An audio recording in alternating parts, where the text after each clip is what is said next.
Snake Plant Series, Episode 8. How to repot a snake plant. Welcome back to Plants Every Day. In our previous episode, we discussed the most common problems that snake plants can face and how to solve them. Today, we're going to cover another important part of snake plant care, repotting. Many people wonder when they should repot their snake plant. Is it every year, every few years, or only when there's a problem? The truth is that snake plants don't need frequent repotting. In fact, they actually enjoy being slightly root-bound. However, there comes a time when every healthy snake plant needs a little more room to grow. Let's start by learning how to recognize the signs. One of the clearest signs is when roots begin growing out of the drainage holes at the bottom of the pot. This usually means the root system has filled the container and is looking for more space. Another sign is when the plant becomes very crowded. You may notice several new pups growing around the base, making the pot look full and tightly packed. While snake plants don't mind this for a while, eventually they'll benefit from a larger home. You might also notice that water drains through the pot much faster than before. When roots take up most of the available space, there's very little soil left to hold moisture. As a result, the soil dries out much more quickly.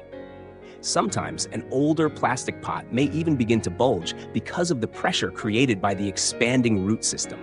In rare cases, the roots are strong enough to crack a plastic container. If you see this happening, it's definitely time to repot. So, when is the best time to repot a snake plant? The ideal time is during spring or early summer, when the plant is entering its active growing season. During this period, the roots recover more quickly, and the plant adapts better to its new environment. Although repotting can be done at other times of the year if necessary, it's usually best to avoid doing it during winter unless the plant has a serious problem, such as root rot or a broken pot. Now let's go through the repotting process step by step. First, choose a new pot that's only 1 or 2 inches larger in diameter than the current one. Many beginners make the mistake of choosing a pot that's much too large. While it may seem like giving the plant more space is helpful, too much extra soil holds more water, increasing the risk of overwatering and root rot. Next, prepare a fresh batch of well-draining soil.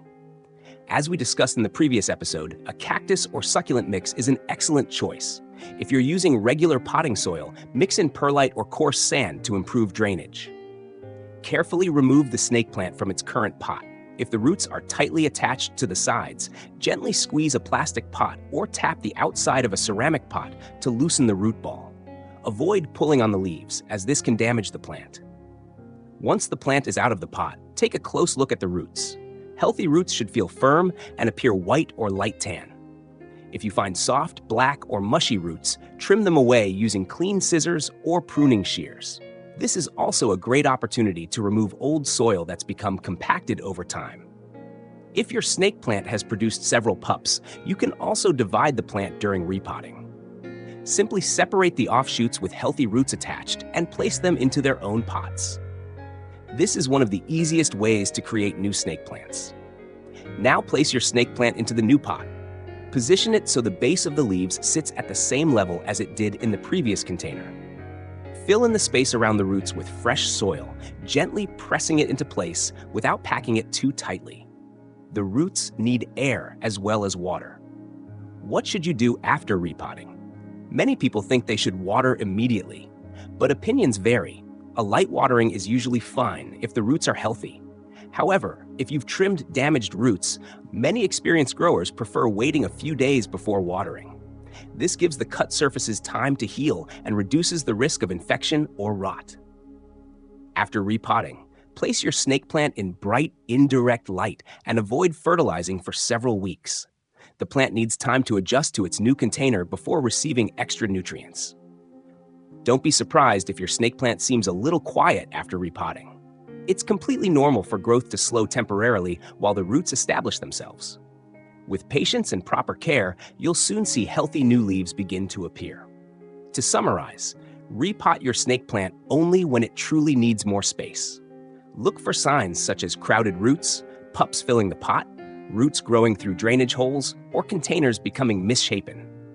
Choose a pot only slightly larger than the old one. Use fresh, well-draining soil, inspect the roots carefully, and give your plant time to recover after repotting.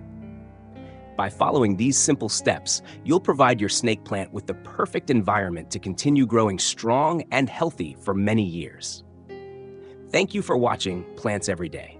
We hope today's guide gives you the confidence to repot your snake plant successfully. If you found this video helpful, please like, subscribe, and turn on notifications for more practical plant care guides. In Episode 9, we'll introduce you to some of the most beautiful and popular snake plant varieties from around the world. You'll discover their unique colors, shapes, and sizes, making it easier to choose the perfect snake plant for your home or office. See you in the next episode.